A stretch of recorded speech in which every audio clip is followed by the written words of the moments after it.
هذا القرآن يوحدنا لطريق الخير يوجهنا۔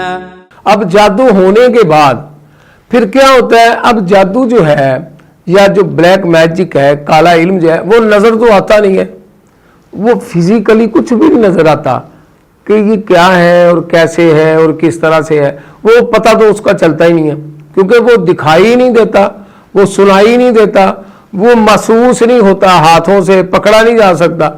تو پھر کیا ہوتا ہے؟ اس طرف بندے کا دھیان نہیں جاتا، وہ سوچتا ہے پتہ نہیں کیا بات ہے، مارکیٹ کی پوزیشن ہے یا میری کوئی غلطی ہے یا مجھ سے کو جو کام کر رہا ہوں اس میں کو نہیں، میں لوگوں کو وہ دے نہیں سکتا، وہ اس طرح کی اس کی پوزیشن ہو جاتی ہے، لیکن وہ روحانیت کی طرف نہیں آتا۔ اس لیے نہیں آتا کہ اسے پتہ نہیں ہے جس طرح جسم کا علاج ضروری ہے اسی طرح روح کا علاج بھی ضروری ہے۔ روح جو ہے وہ تخلیق کردہ ہے میرے اللہ کی، اس کا بھی علاج ضروری ہے۔ آپ نے عام سنا ہوگا جی روحیں بھٹک جاتی ہیں، بھٹکی ہوئی روحیں ہوتی ہیں، تو بات یہ ہے کہ جب روح کو تکلیف ہوتی ہے، روح کو روحانی طور پر جب آپ کو تکلیف ہوتی ہے، اس کی سمجھ بھی نہیں آتی، تو پھر آپ کو اس کا علاج کروانا چاہیے۔ خود نبی کریم علیہ الصلوۃ والسلام پر یہ ترمذی شریف کی حدیث ہے کہ آپ بیمار ہو گئے، آپ بیمار تھے، تکلیف میں تھے، مرض تھی، بیماری تھی، تو حضرت جبرائیل علیہ السلام آئے اور جبرائیل علیہ السلام نے آپ کو، نبی کریم علیہ الصلوۃ والسلام کو دم کیا۔ اب بات یہاں بڑی غور طلب ہے اور سمجھنے والی ہے۔ جبرائیل علیہ السلام آئے، جبرائیل علیہ السلام نے دیکھا کہ نبی کریم علیہ الصلوۃ والسلام بیمار ہیں، تکلیف میں ہیں، تو آپ نے حضرت جبرائیل علیہ السلام نے نبی کریم علیہ الصلوۃ والسلام پر دم کیا۔ اب یہ دیکھیں، اب اس کو ہم نے سمجھنا ہے۔ اب مقام تو شان نبوت کا ہے، مقام تو رحمت للعالمین کا ہے، مقام تو یہ ہے کہ آپ کا نام نامی اس میں گرامی ہی شفا ہے، آپ کی زبان سے نکلنے والی ہر چیز، ہر دعا قبول ہوتی ہے، ٹھیک ہے، لیکن اب آپ نے خود تو دم نہیں کیا اپنے اوپر، آپ نے خود دم نہیں کیا اوپر، جبرائیل علیہ السلام نے دم کیا۔ اب بات یہ سمجھنے والی ہے کہ وہ مقام نبوت اور جبرائیل کا دم کرنا، اب جبرائیل حضرت محمد مصطفیٰ صلی اللہ علیہ وآلہ وسلم سے تو بڑے نہ تھے، ان سے زیادہ علوم بھی نہ رکھتے تھے، یہ بات ذہن میں رکھیے گا، نہ علوم رکھتے تھے، نہ ان سے زیادہ متقی پرہیزگار تھے، نہ ان سے زیادہ مقام ان کا تھا۔ مقام اونچا ہے تو نبی مکرم صلی اللہ علیہ وآلہ وسلم کا ہے، علوم ہے تو قرآن کہتا ہے الرحمن علم القرآن، رحمان نے علم قرآن سکھایا۔ اب رحمان نے جو علم قرآن سکھایا وہ اس کو سکھایا جس پر قرآن نازل ہونا تھا۔ اب بات کو سمجھ رہے ہیں؟ رحمان الرحمن علم القرآن خلق الانسان، تو اللہ کریم نے علم قرآن جناب محمد الرسول اللہ صلی اللہ علیہ وآلہ وسلم کو سکھایا۔ اب اس قرآن میں ہر چیز موجود ہے، اللہ نے فرمایا میں نے ہر خشک و تر چیز کا بیان اس قرآن مجید میں بتا دیا ہے، لیکن دم کس نے کیا؟ جبرائیل علیہ السلام نے کیا۔ اب اس کا معنی یہ ہے کہ اگر آپ کسی مقام، کسی منزلت پر، کسی بلندی پر، کسی اعلیٰ عہدے پر آپ بیٹھے ہیں، اللہ نے آپ کو بٹھایا ہے، تو اس کا معنی یہ نہیں ہے کہ آپ اس عہدے پر، جس عہدے پر بھی آپ فائز ہیں، وہ دنیاوی ہو یا دینی ہو، تو آپ اس پر جب فائز ہو گئے، آپ بیٹھ گئے، اس سیٹ پر بیٹھے ہیں، تو آپ پر کسی جادو کا، بیماری کا، تکلیف کا، کسی ٹونے کا یا مرض کا علاج، اثرات نہیں ہوں گے، اثرات ہوں گے، 100% ہوں گے. اگر کسی نے کیا تو وہ بھی ہوں گے, اگر مرض ہے تو وہ بھی ہوں گے.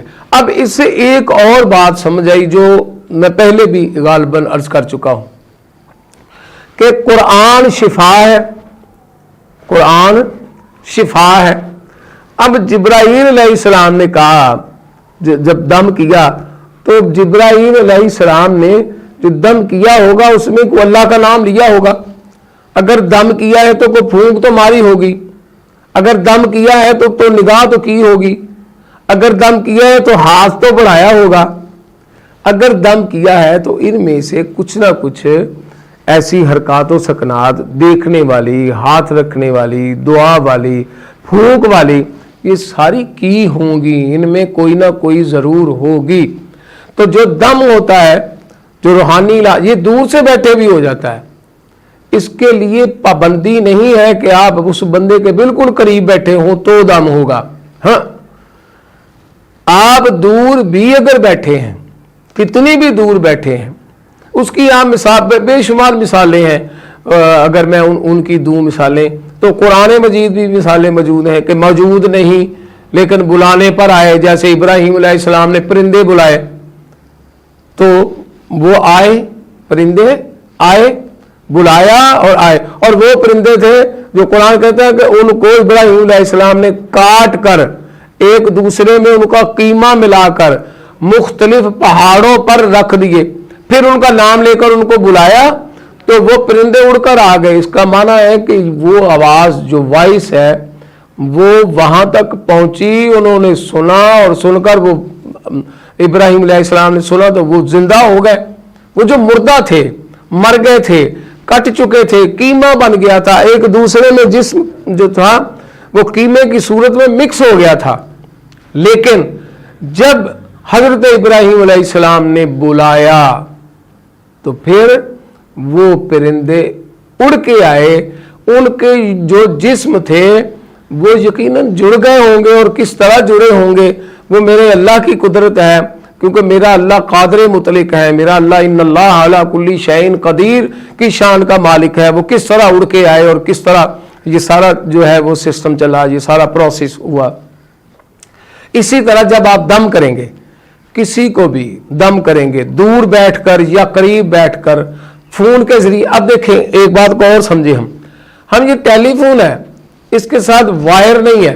موبائل ٹیلی فون پہلے وائر ہوتی تھی, جو گھروں میں فون ہوتے تھے ان پہ وائر ہوتی تھی, وہ تار لگی ہوئی ہوتی تھی, تار آتی تھی, وہ لگتی تھی, کنیکشن بن جاتا تھا.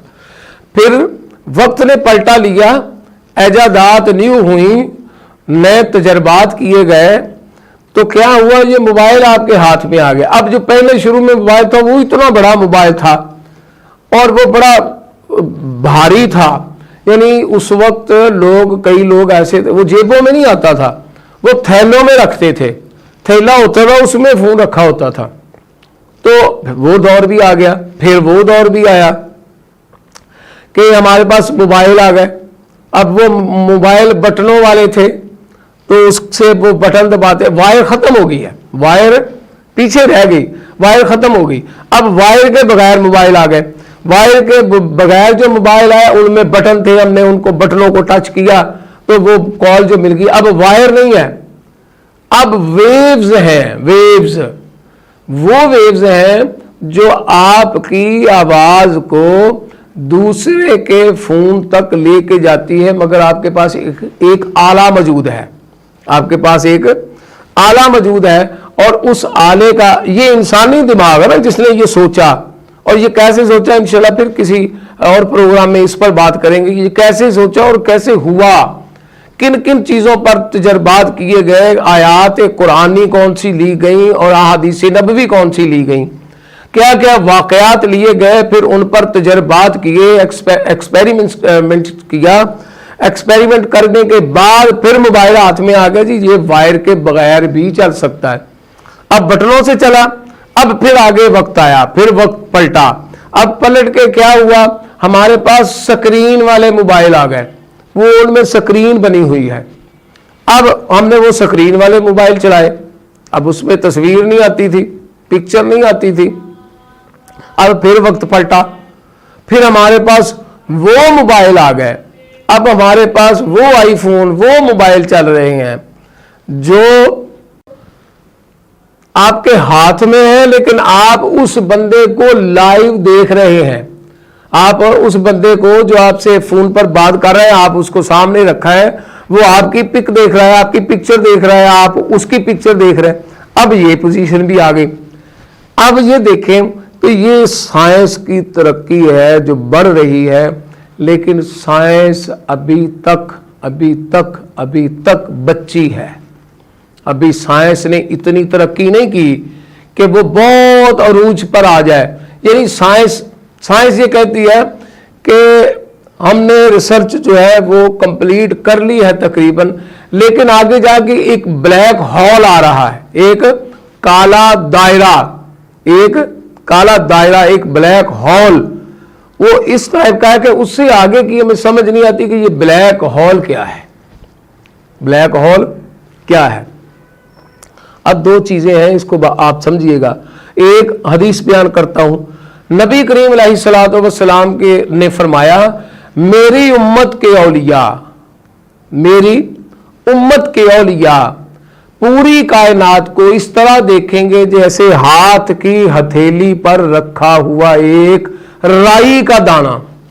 میری امت کے اولیاء جو اللہ کے ولی ہیں، جو اللہ کے برگزیدہ بندے ہیں، وہ اپنے ہاتھ کی ہتھیلی پر دنیا کو دیکھتے ہیں.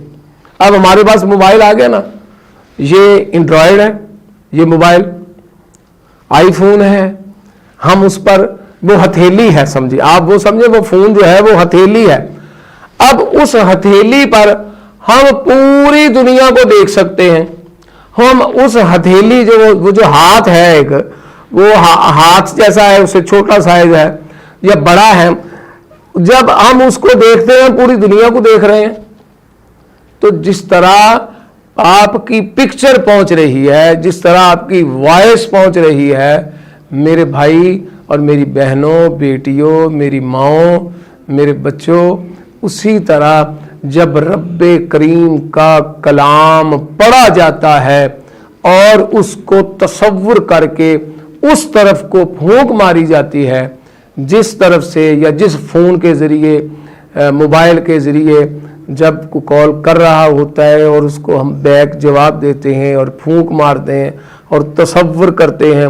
جیسے ہے نا، ایک بندہ کہتا ہے السلام علیکم، حدیث میں عرض کر رہا ہوں، کسی بندے نے آپ کو سلام بھیجا، آپ کے پاس ایک شخص آیا، اس نے آ کے کہا جی فلاں آدمی آپ کو السلام علیکم کہتا تھا. تو آپ کیا جواب دیں گے اس کو؟ وعلیکہ وعلیہم السلام. آپ وہ دور بیٹھا ہے، آپ کے پاس نہیں ہے، وہ پیغام لانے والا جو ہے وہ آپ کے پاس ہے. وعلیکہ، اب آپ کہہ رہے ہیں کہ تم پر بھی، وعلیکم السلام، اور اس پر بھی جس نے مجھے سلام بھیجا ہے سلامتی ہو. اب بات کو آپ سمجھ آئی؟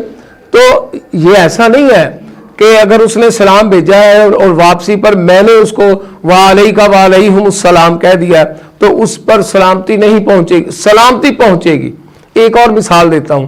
قبرستان کے ہم پاس سے گزرتے ہیں، مردہ ہے، دفن ہو گیا، پتہ نہیں اس کی ہڈیاں بھی ہیں اس میں، قبر میں موجود ہیں کہ نہیں ہیں، مگر جب ہم وہاں سے گزر کے یہ کہتے ہیں اور یہ حکم ہے کہ ہم کہیں السلام علیکم یا اہل القبور، اے قبروں میں رہنے والوں سلامتی ہو تم پر. اب وہ آگے سے جو جواب دیتے ہیں ہم وہ سن نہیں سکتے کیونکہ ہم میں وہ پاور نہیں ہے. ہمارے کان جو ہیں وہ اتنی پاور نہیں رکھتے کہ ہم وہ آواز سن لیں، ہمیں پتہ چلے کہ انہوں نے بھی ہمیں وعلیکم السلام کہا ہے. لیکن ہم نے جب یہ حکم ہے، میرے آقا علیہ الصلوۃ والسلام نے فرمایا ہے، اور نبی کریم علیہ الصلوۃ والسلام اپنی مرضی سے تو کچھ کہتے نہیں. قرآن کہہ رہا ہے وما ينطق عن الهوى ان هو الا وحی یوحی، یہ اپنی مرضی سے تو کچھ کہتے ہی نہیں ہے ماں سوائے اس کے جو اللہ کی طرف سے انہیں وحی کی جاتی ہے، جو اللہ کی طرف سے انہیں حکم دیا جاتا ہے، جو اللہ کی طرف سے پیغام آتا ہے. نبی کریم علیہ الصلوۃ والسلام کا ایک ایک لفظ، ایک ایک حرف، ایک ایک نقطہ ایک ایک زبر زیر پیش شد مد جزم جتنے الفاظ میں وہ استعمال ہوتی ہے وہ بعد میں بنی ہیں، اس دور میں وہ نہیں تھی، لیکن بعد میں اس پر جو ہے وہ اعراب جو ہے وہ قرآن مجید میں لگائے گئے تاکہ اجمی لوگ اس کو آسانی سے پڑھ سکیں۔ تو وہ جو جتنے لیکن پڑھنے میں موجود تھے، پڑھنے میں موجود تھے، تو وہ جتنے بھی ہیں اور جو بھی ہیں وہ سب اللہ کی طرف سے ہیں، اللہ انہیں بتاتا ہے۔ اور میرے آقا علیہ الصلوۃ والسلام نے ہمیں بتایا کہ سلام کرو۔ اب ہم انبیاء کا جب ذکر آتا ہے تو ہم نہیں کہتے، یعنی حضرت آدم علیہ السلام کا ذکر آیا تو ہم نے کہا حضرت آدم علیہ السلام، حضرت آدم پر سلامتی ہو، حضرت ابراہیم علیہ السلام، حضرت ابراہیم علیہ السلام پر سلام ہو، سلامتی ہو، حضرت اسماعیل علیہ السلام۔ اب یہ ہم سلام بھیج رہے ہیں کن کو؟ انبیاء کو۔ پہلے میں نے عام مومن کا حوالہ دیا قبروں میں، اب انبیاء کے حوالے سے، وہ بھی اپنی اپنی قبور میں ہیں، اور جس طرح ہے جس مقام پر ہیں یہ میرا اللہ بہتر جانتا ہے، اب ان پر بھی سلامتی بھیج رہے ہیں۔ اس کا معنی یہ نہیں ہے کہ آپ قریب ہوئے، سامنے آئے تو آپ پر پھونک جو ہے وہ اثر کرے گی یا آپ پر دم اثر کرے گا، آپ کا علاج ہوگا، اور دور ہے تو آپ نہیں۔ آپ دنیا کے کسی خطے میں ہوں، مشرق سے مغرب تک، آپ جس ملک میں بھی ہوں، اللہ کی رحمت سے، اللہ کے کرم سے، اللہ کے فضل سے آپ پر جو دم کیا جائے گا، جو دم کیا جاتا ہے، جو اللہ کا کلام پڑھ کر تصور کر کے آپ کو پھونک ماری جاتی ہے، 100% وہ پھونک اور اس کے اثرات آپ تک پہنچتے ہیں۔ اگر وہ آپ تک پہنچتے ہیں تو پھر آپ کو شفا بھی ملتی ہے۔ اگر آپ کسی ایسی مرض میں ہیں جس کا علاج دم ہے، جیسے میں نے حدیث بیان کی کہ جبرائیل علیہ السلام نے نبی کریم علیہ السلام کو دم کیا، جادو کے حوالے سے بھی میں نے عرض کر دی تھی کہ حضرت علی المرتضیٰ شیر خدا، انہوں نے جا کر وہ پتلا نکالا اور سیاں نکالیں۔ تو میرے بھائیوں، بہنوں، دوستوں، یہ ساری چیزیں اثر کرتی ہیں۔ ہم دعا کریں گے، آپ میرے ساتھ دعا میں شامل ہوئیے گا، اللہ کریم ہم سب کی پریشانیوں کو دور فرمائے۔ اللہم صلی علی سیدنا و مولانا محمد وعلی آل سیدنا و مولانا محمد واصحاب سیدنا و مولانا محمد وبارک وسلم وصلوا علیہ۔ ربنا ظلمنا انفسنا وان لم تغفر لنا وترحمنا لنکونن من الخاسرین۔ لا الہ الا انت سبحانک انی کنت من الظالمین۔ رب اغفر وارحم وانت خیر الراحمین۔ اللہم اکفنی بحلالک عن حرامک واغننی بفضلک عمن سواک۔ وصلی اللہ تعالی علی خیر خلقہ ونور عرشہ محمد وعلی آلہ وصحابہ اجمعین برحمتک یا ارحم الراحمین۔ اپنا خیال رکھیے گا۔ بندہ نچیز نذیر احمد چشتی کو اجازت دیں۔ السلام علیکم ورحمۃ اللہ وبرکاتہ۔ هذا القرآن يوحدنا لطريق الخير يوجهنا